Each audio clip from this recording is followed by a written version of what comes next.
আপনি এই ক্লিয়ারে জামাত শিবিরের আবার মেরুদণ্ড ভেঙে দেন ঢাকা শহরে একেবারে ওটা আমার এক্সপোজ হয়েছে আর কি। 24 জুলাই আগস্টে আন্দোলন যখন তুঙ্গে তখন এভাবেই শেখ হাসিনাকে জামাত শিবিরের বিরুদ্ধে উস্কে দিয়েছিলেন সাবেক তথ্যমন্ত্রী ও জাতীয় সমাজতান্ত্রিক দল জাসদের সভাপতি হাসানুল হক ইনু। শেখ হাসিনার সঙ্গে ইনুর কথোপকথনের একটি অডিও ফাঁস হয়ে গেছে, যা নিয়ে শুরু হয়েছে তোলপাড়। রবিবার আল জাজিরার সাংবাদিক জুলকারনাইন সায়ের নিজের সামাজিক মাধ্যমে 5 মিনিট 34 সেকেন্ডের ওই অডিও প্রকাশ করেন। মুহূর্তেই এটি ছড়িয়ে পড়ে সামাজিক মাধ্যমে। ধারণা করা হচ্ছে এটি গত বছরের জুলাই আন্দোলনের সময়কার।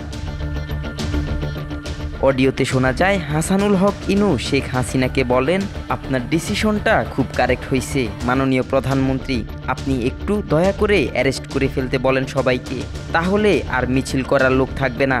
ইনুর কথায় সম্মতি জানিয়ে শেখ হাসিনা বলেন, আমরা রণক্ষেত্রের সাথী।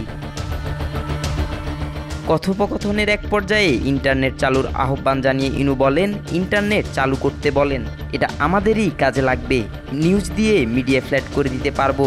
জবাবে শেখ হাসিনা বলেন, ইন্টারনেট কিভাবে চালু করব? ওরা ইন্টারনেট পুড়িয়ে দিয়েছে, আমি আর চালু করতে পারবো না, অন্য সরকার এলে করবে।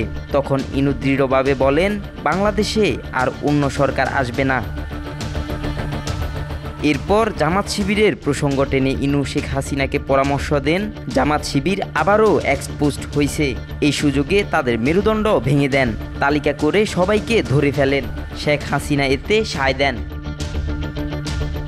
এর আগে চলতি বছরের 25 জুলাই শেখ হাসিনা ও ছাত্রলীগের নিষিদ্ধ সাধারণ সম্পাদক শেখ ওয়ালি আসিফ ইনানের আরেকটি ফোন আলাপ ফাঁস হয়। সেটিতেও আন্দোলন মোকাবিলা ও ক্যাম্পাস পরিস্থিতির আলোচনা উঠে আসে।